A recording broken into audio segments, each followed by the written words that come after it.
마태복음 27장 32절에서 44절 말씀 42절만 봉독해 올립니다.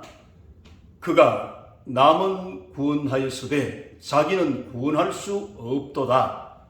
그가 이스라엘의 왕이로다. 지금 십자가에서 내려올지어다.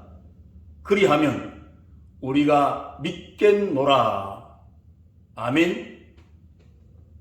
본문 말씀을 중심으로 예수님 믿음으로 구원받는다는 말의 참된 의미가 무엇인가, 이와 같은 제목의 말씀으로 예수님의 귀하신 은혜를 함께 생각해 보고자 합니다. 2000년 전에 골고다 산 그 십자가 위에는 예수님께서 세계 대못이 박히셔서 그 보혈을 한없이 쏟고 계셨습니다. 그래서 십자가에 예수님을 못 박고 사람들이 거기 앉아 있으면서 그 옷을 제비 뽑아 나누더라, 그렇게 말씀하고 있습니다. 지나가는 사람들이 모욕을 하면서 성전을 헐고 사활에 짓는 자여, 저가 하나님의 아들이라 하였도다. 지금 십자가에서 내려올지어다. 이렇게 고함을 칩니다. 대제사장과 서기관과 장로들도 희롱하면서 그가 남은 구원하였으되 자기는 구원할 수 없도다. 그가 이스라엘의 왕이로다. 지금 십자가에서 내려올지어다. 그리하면 우리가 믿겠노라. 그가 하나님을 신뢰하니 하나님이 원하시면 이제 그를 구원하실지라. 그의 말이 나는 하나님의 아들이라 하였도다. 이러면서 예수님 십자가 좌우의 행악자도 같이 달렸었는데 같이 욕하고 있다고 성경이 그렇게 말씀하고 있습니다. 원수들이 그가 남은 구원하였으되 자기는 구원할 수 없다, 왜 이렇게 말씀하셨습니까?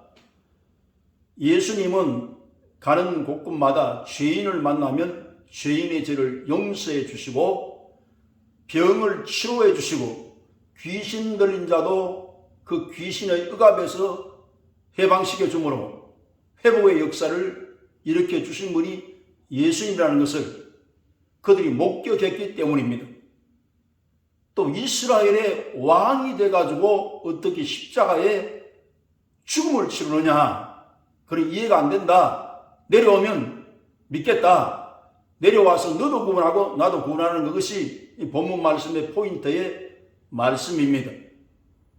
왜 예수님이 십자가 위에서 대못이 박혀서 보혈을 한없이 쏟아야 하십니까?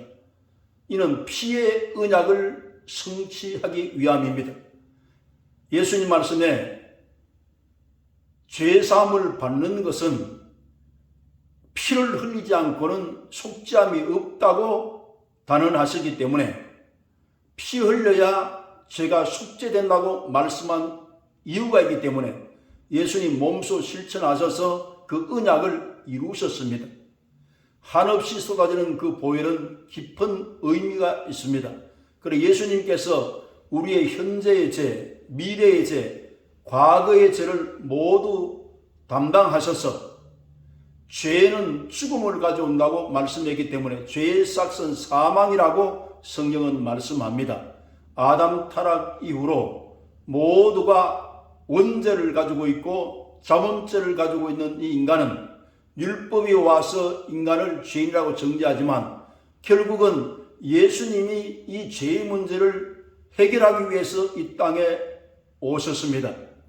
예수님은 창조주 하나님의 본체이시고 만왕의 왕이시며 우리를 구원하는 구주이십니다. 그런 죄 없으신 하나님의 아들이신데 이 땅에 성령을 통해서 마리아의 태를 빌려서 죄 없는 의로우신 하나님이 이 세상에 오신 것은 우리의 죄를 해결하기 위함입니다. 인간의 죄는 인간 스스로 해결할 수가 없습니다. 죄 사함의 문제는 하나님만이 해결하실 수 있는 영역이기 때문에 하나님이 은혜를 베푸셔서 하나밖에 없는 독생자라도 이 땅에 보내셔서 그 몸에 인간의 모든 인류의 죄악을 그에게 뒤집어 씌우셔서 하나님의 정의로운 심판대 앞에서 형벌과 심판을 받고 죽음을 치르셔서 사형당한 것은 우리의 죄가 그냥 없어지는 것이 아니기 때문에 어린 양이 되신 죄 없으신 하나님의 아들 그 몸에 인류의 죄악을 다 뒤집어 씌워 놓은 것입니다. 그래 죽음을 치르셨기 때문에 내가 죽어야 할 죽음을 예수님이 대신 담당해서 죽으심으로 다 이뤘다고 십자가에서 선포하셨습니다. 구원을 다 완성하셨다는 겁니다. 인간은 스스로 구원을 이룰 수가 없습니다. 누군가 와서 죄에 잡혀있는 사망 안에 있는 인간, 죄의 늪에 빠져있는 우리 인생을 저주와 사망 가운데서 구출할 분은 자격자가 하나님이자 인간이신 예수님밖에는 이 일을 처리할 수 있는 분이 안 계시기 때문에 예수님 몸소 사랑을 가지고 십자가에 올라가시게 되었습니다. 못 박히게 되었습니다. 이건 예언을 따라서 그렇게 자원하는 십자가로 예수님께 사랑을 가지고 인류를 사랑하기 때문에 내가 죽어야 할 죽음을 예수님이 대신 죽으실 수도 있고 성령의 감화와 감동과 은혜로서 복음은 깨달아져야 그 말씀의 은혜를 힘입을 수 있습니다. 예수님 달리신 십자가는 하나님의 그 크신 사랑이 걸려 있습니다. 그래서 찬송가도 그 크신 하나님의 사랑 말로 다 형용 못하네. 저 높고 높은 별을 넘어 이 낮고 낮은 땅 위에 제부만 영혼 구원하기 위해서 예수님께서 십자가에 죽으신 것은 우리가 먹물로 다 써서 그 사랑을 측량할 수 없이 다 기록도 못한다고 그렇게 찬양하는 것은 하나님의 사랑이 너무나 크고 위대하시기 때문에 이렇게 우리가 찬송을 하고 있습니다. 예수님께서 이 일을 이루셔야 할 그 목적이 뭔가 하면 인간이 죄의 문제를 해결할 수가 없고 영생 문제를 해결할 수가 없고 부활의 생명을 주는 문제를 해결할 수가 없고 천국을 준비하는 문제를 해결할 수가 없기 때문에 우리에게 혜택과 은혜를 베풀기 위해서 전적으로 하나님의 아들이 나서신 것입니다. 이것이 십자가의 결정적인 죽음의 사건인데 이사야 선지자는 앞으로 예수님이 십자가 죽으실 일을 내다보고 이렇게 예언하셨습니다. 예수님께서 찔림은 우리의 허물을 인하며 예수님께 상함은 우리의 죄악을 인함이라.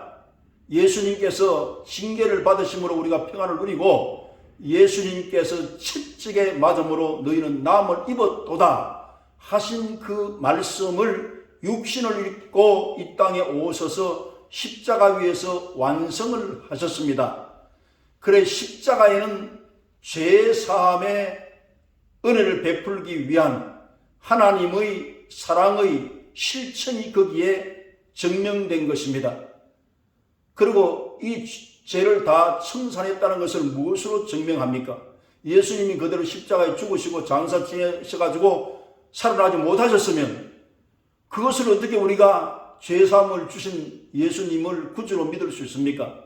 성경의 약속대로 3일 만에 부활을 하심으로 그 사실을 증명합니다. 부활은 하나님이라는 사실을 증명하는 것이고 예수님이 의롭다는 것을 증명하는 것이고 또 죄사함의 문제가 해결됐다는 것을 증명하는 것입니다. 예수님은 확실하게 십자가상에서 죽으셨습니다. 그래서 로마의 군병이 예수님 옆구리를 창으로 찔러서 물과 피가 쏟아졌다고 이것까지 기록을 한 것은 그의 죽음이 확실하다는 것을 말씀하시고 좌우의 강도 둘이 못 박였었는데 예수님은 다리를 꺾지 않고 그 행악자는 죽지 않았을 때는 다리를 꺾는 것이 십자가에 사용하는 전례였습니다. 이 약속을 이루어 주심으로 우리가 희망이 있는 것은 예수님이 은혜를 베푸셔서 우리에게 혜택을 주심으로 카리스란 말이 그 말씀입니다. 우리가 하나님께 부탁한 일도 없고 또 우리가 힘과 노력과 땀과 무엇을 공로를 세워서 얻어지는 것이 아니라 하나님께 전적으로 인생을 긍휼히 보시고 자비의 손길로, 은혜의 손길로 혜택을 베푸셔서 하나님 편에 복을 주셔서 이 구원의 문제만큼은 하나님이 직접 나서서 해결하시기 때문에, 그래서 예수님 믿음으로 구원받는다는 말의 참된 의미가 인간의 노력으로 되어지면 이것은 은혜가 아니죠. 그래서 십자가의 현장의 사건을 바라보고 이해를 해서 깨달음으로 예수님을 그 성령을 통한 믿음으로 이 사실을 우리가 인정하고 입으로 시인하면 내 자신에게 구원이 이루어지는 기쁜 소식이 되어집니다.